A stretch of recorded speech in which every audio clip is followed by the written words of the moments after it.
Item ಯಾವುದೇ ಇರಲಿ try ಮಾಡಿ ಆಚಿ ಚಿಕನ್ ಮಸಾಲಾ. ಮಧ್ಯಪ್ರಾಚ್ಯದಲ್ಲಿ ಯುದ್ಧ ನಡೀತಾ ಇದೆ. ಅಮೆರಿಕ ಇಸ್ರೇಲ್ ಇರಾನ್ ಅನ್ನ ಟಾರ್ಗೆಟ್ ಮಾಡಿ ದಾಳಿ ಮಾಡಿದೆ.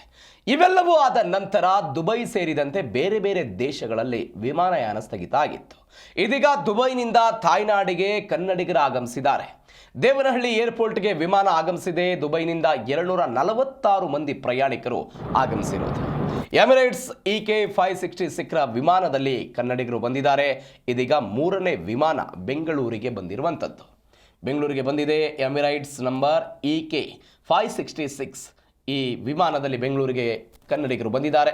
ದುಬೈನಿಂದ ಬಂದಂತಹ 3ನೇ ವಿಮಾನ ಇದು. ಕುಟುಂಬ ಸದಸ್ಯರನ್ನ ಅವರ ಸಂಬಂಧಿಕರು ಕಾತುರದಿಂದ ಕಾಯ್ತಾ ಇದ್ರು ಅವರನ್ನು ಬರಮಾಡಿಕೊಳ್ಳೋದಕ್ಕೆ. ಫ್ಯಾಮಿಲಿಯಿಂದ 3 ಜನ ಹೋಗಿದ್ದು.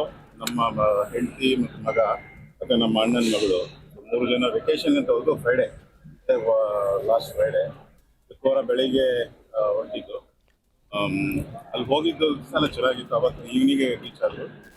ಆದಮೇಲೆ ನೆಕ್ಸ್ಟ್ ಡೇ ಈವ್ನಿಂಗು ಸಾಟರ್ಡೆ ನಮಗೆಲ್ಲ ಈ ವಿಷಯ ಗೊತ್ತಾಯಿತು. ಅಂದರೆ ಇರಾನ್ ಅಂತ ಇದ್ರ ಮೇಲೆ ಇಸ್ರೇಲ್ ಅವ್ರು ಮತ್ತೆ ಜಗಳ ಸ್ಟಾರ್ಟ್ ಆಗಿದೆ, ವಾರ್ ಆಗಿದೆ ಹೇಳ್ಬಿಟ್ಟು ವಿ ಆರ್ ಆಲ್ ವರಿಡ್.